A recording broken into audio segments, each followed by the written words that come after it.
أعوذ بالله من الشيطان الرجيم بسم الله الرحمن الرحيم. I was born in a middle-class family. My father was 5 years old when he lost his father.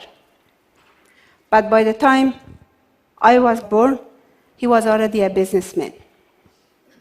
But it didn't make a difference to him if his children is going to be a boy or a girl. They are going to go to school. So I guess I was the luckiest one. My mother had 16 pregnancies. From 16 pregnancies, 5 of us are alive. You can imagine, as a child, what I went through. Day to day, I watch women carrying to a graveyard, or watching children are going to a graveyard. At that time, when I finished my high school, I really wanted to be a doctor. I wanted to be a doctor to help women and children. So I completed my education, but I wanted to go to the university. Unfortunately, in my country, there wasn't a dormitory for girls. So I was accepted in medical school, but I could not go there. So as a result, my father sent me to America. I came to America. I completed my education. While I was completing my education, my country was invaded by Russia. And do you know that the time I was completing my education, I didn't know what's going on with my family or with my country. There were months, years, I didn't know about them. My family were in a refugee camp.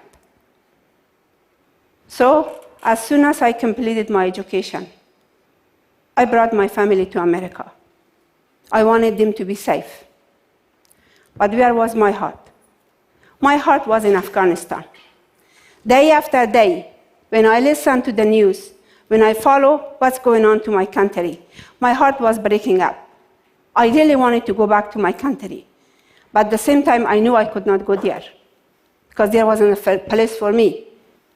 I had a good job. I was at the university a professor.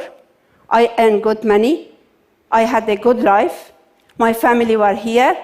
I could live with them, but I wasn't happy. I wanted to go back home. So I went to the refugee camp. And when I went to the refugee camp in Pakistan, there were 7.5 million refugees. 7.5 million refugees. About 90% of them were women and children. Most of the men has been killed or they were in war. And you know, in the refugee camp, when I went day to day to do a survey, I find the things that you never could imagine. I saw a widow with 5 to 8 children sitting there and weeping out and not knowing what to do.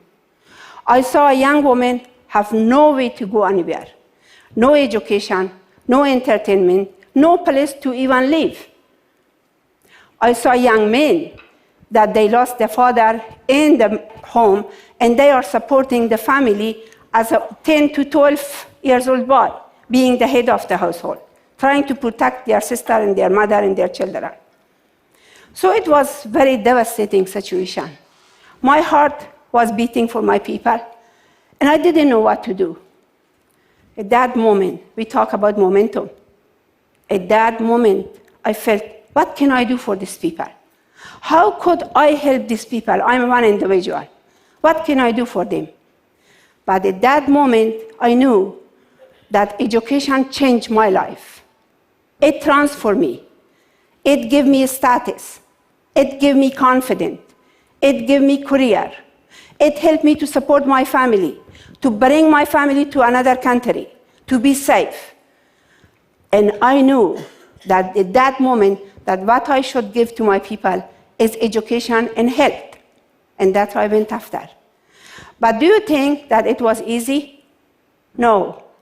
Because at that time, the education was banned for girls completely. And also, by Russian invading Afghanistan, people were not trusting anyone. It was very hard to come and say, I want to do this. Who am I? Somebody who comes from the United States, somebody who got educated here, Do they trusted me? Of course not. So I really needed to build a trust in this community. How I'm going to do that? I went and survey and look and look. I asked. Finally, I find one man. He was 80 years old. He was a mullah. I went to his tent in the camp, and I asked him, I want to make you a teacher. And he looked at me, and he said, crazy woman, how do you think I can be a teacher? And I told him, I will make you a teacher. Finally, he accepted my offer. And once I started a class in his compound, the word spread all over. In a matter of 1 year, we had 25 schools set up, 15,000 children going to school. And it was amazing. Thank you. But of course, we were doing our work, we were giving training, we were giving teacher training, we were training women's rights, human rights, democracy, rule of law. We were giving all kinds of training. And one day, I tell you, one day I was in an office in Peshawar, Pakistan. All of a sudden, I saw my staff running to rooms and locking the door and telling me, run away, hide. And you know, as a leader, what you do? You scare. You know that it's dangerous. You know your life is online. But as a leader, you have to hold it together. You have to hold it together and show strength. So I said, what's going on? And these people were pouring into my office. So I invited them to the office. They came, and they were 9 of them, 9 of Taliban. They were ugly-looking men ever you can see. Very mean-looking people, black clothes, black turban, and they poured into my office. And I invited them to have a seat and have tea. They said no, they are not going to drink tea. And of course, with the tone of the voice that they were using, so it was very scary. But I was really shaking up, but also I was strong, holding myself up. And of course, by that time, you know that how I dress from head to toe in a black hijab. The only thing you could see, my eyes. They asked me, what are you doing? Don't you know that the school is banned for girls? What are you doing here? And you know, I just looked at them and I said, what is school? Where is the school?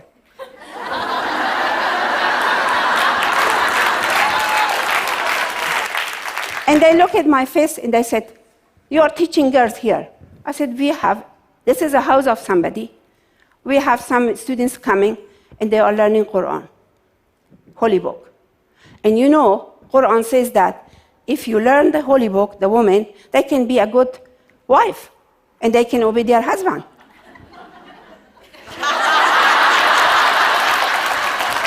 And I tell you one thing, that's the way you work with those people. And you know, so by that time, they started speaking Pashto. They talked to each other, and they said, let's go, leave her alone, she's okay. And you know, this time I offered them tea again, and they took a sip, and they left. By that time, my staff pouring to my office, they were scared to death. They didn't know why they didn't kill me. They didn't know why they didn't take me away. But everybody was happy to see me. Very happy. And I was happy to be alive, of course. Of course, I was happy to be alive. But also, you know, as we continuously giving training in the fall of the Taliban, of course, during the Taliban, there's another story. We went underground and we provide education for 80 schoolgirls, 3,000 students underground, and continuously we train. As the fall of the Taliban, we went into the country. And we opened school after school. We opened Women Learning Center. We continuously opened clinics. We worked with mother and children. We had reproductive health. We had all kinds of training that you can imagine. I was very happy. I was delighted with the outcome of my work. And one day, with 4 trainers and 1 bodyguard, I was going up north of Kabul. And all of a sudden, again, I was stopped in the middle of the road by 19 young men. Rifle in their shoulder, blocked the road. And I told my driver, what's going on? And the driver said, I don't know. He asked them. They said, we have nothing to do with you. They called my name. They said, we want her. My bodyguard got out, said, I can answer you. What do you want? They said, nothing. They called my name. And by that time, the women are yelling and screaming inside the car. I am very shaking up. And I told myself, this is it. This time, we all were going to be killed. There is no doubt in my mind.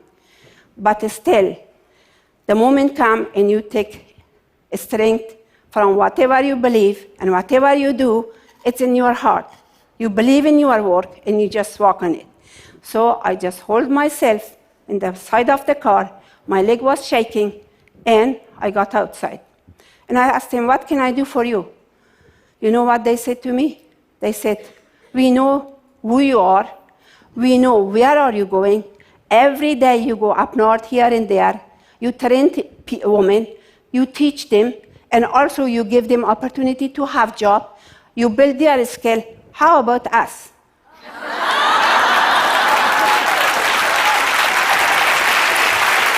And you know, how about us? What we are going to do? I look at them and I said, I don't know. I don't know. They said, it's okay. The only thing we tell you, what we know, from the time we born, we just hold the gun and kill. That's all we know. And you know what that means. It's a threat to me, of course. So I walk out of there. They said, we'll let you go. Go. And so I walk into the car. I sit in the car, and I told the driver, turn around, and we go back to the office. At that time, we only were supporting the girls. We only had money for women to train them, to send them to school, and nothing else. By the time I came to the office, of course, my trainers were gone. They ran away home. Nobody stayed there. My bodyguard was only one there. And my voice was completely gone. I was shaking up, and I sat on my table, and I said, what am I going to do? How I am going to solve this problem? Because we had a training going on up north already. Hundreds of women were there coming to get the training. So I was sitting there all of a sudden at this moment, talking about momentum we are. At that moment, one of my wonderful donors called me about a report. And she asked me, Sakena, and I answered her, said, it's not you. What's wrong with you? I said, nothing. I tried to cover. No matter what I tried to do, she didn't believe me, and she asked me again, okay, tell me what's going on. Told her the whole story. At that time, she said, okay, you go next time and you will help them. You will help them. And when 2 days later, I went the same road. And do you know that they were not in here, they were a little bit further. The same young men standing up there and holding the rifle and pointing to us to stop the car. So we stopped the car. I got out. I said, okay, let's go with me. And they said, yes. I said, in one condition, that whatever I say, you accept it. And they said, yes, they do. So I took them to the mosque. And to make a long story short, I trained them. I gave them teacher. Today, they are best trainer. They learn English.